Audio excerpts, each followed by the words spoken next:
Hi everyone, আজকে আমরা detox water কীভাবে বানাতে হয় সেটা দেখব। ডিটক্স ওয়াটার ওয়েজ লুজ করার জন্য খুবই ইম্পর্টেন্ট, তাই আমি ডিটক্স ওয়াটার ইউজ করি আমার রেগুলার লাইফে। আমি ইউজ করি আপেল ডিটক্স ওয়াটার। তো ওটা কীভাবে বানাবো সেই প্রসেসটা আজকে আমি তোমাদের সাথে শেয়ার করব। তো আপেলটাকে ফার্স্টে হাফ করে কেটে নেব। হাফ করে কেটে নেওয়ার পর আমরা কুরানি ইউজ করি।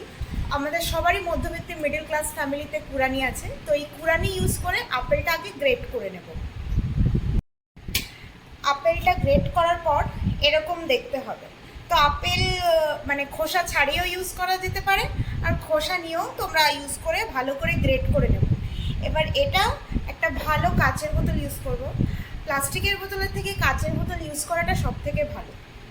কাচের বোতলই আমাদের বাড়িতে রেগুলারলি ইউজ হয়, তাই আমি কাচের বোতল ইউজ করে নেব। যাদের বাড়িতে যে বোতল অ্যাভেলেবেল আছে তারা তাই বোতল ইউজ করতে পারে।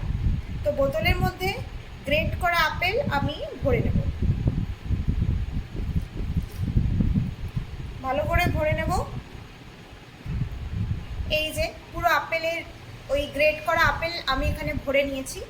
এরপরে এর মধ্যে কিছু পরিমাণ দেব আদা, জিঞ্জার, আর কিছু দেব হচ্ছে দারুচিনি বা সিনামন।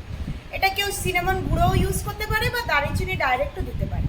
আদাটা আমি অল্প আদা নিয়েছি, এটা আদা থেতো করে বা গ্রেট করে আমি এর মধ্যে আবার অ্যাড করব।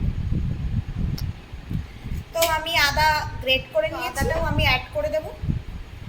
আদা গ্রেট করার পর দারুচিনি বা সিনামন, যার যেটা পাউডার থাকলে বেটার, এটা থাকলেও বেটার, অ্যাড করে নেব। ভালো করে অ্যাড করে সব কিছু আমি ডিটক্স হিসেবে, এখন ডিটক্স ওয়াটার হিসেবে অনেকে অনেক কিছুই ব্যবহার করে, কিন্তু আমি মেনলি আপেলই ব্যবহার করি। আপেল, একটু আদা আর একটু দারুচিনি, ভালো করে এর মধ্যে জল ভরে নিয়েছি। এইবার ডিটক্স ওয়াটারের ক্ষেত্রে সব থেকে বেশি আমাদের ভালো করে মনে রাখতে হবে এটা যেন ওভারনাইট থাকে। মিনিমাম 7 থেকে 8 ঘন্টা যদি ওভারনাইট সোক থাকে, তাহলে ডিটক্স ওয়াটার আমাদের ফুললি রেডি হয়ে যায়। এবার এটা কেউ চাইলে বাইরেও রাখতে পারে, আমি এটা ফ্রিজে রাখবো। তাহলে ফ্রিজ থেকে বার করে খেলে কি হয়, একটু রিফ্রেশমেন্ট লাগে। তো প্রত্যেকবার খাওয়ার পরে যদি ডিটক্স ওয়াটার খাওয়া হয় বা রেগুলারলি জলের বদলে ডিটক্স ওয়াটার যদি খাওয়া হয়, তাহলে তাড়াতাড়ি ওয়েজ লুজ হচ্ছে।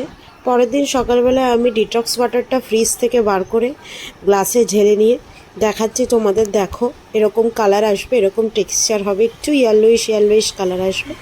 এই ডিটক্স ওয়াটার এখন রেডি টু ইট। সবাই এখন বাড়িতে তাড়াতাড়ি তৈরি করো এবং খাও পুজোর আগে। একদম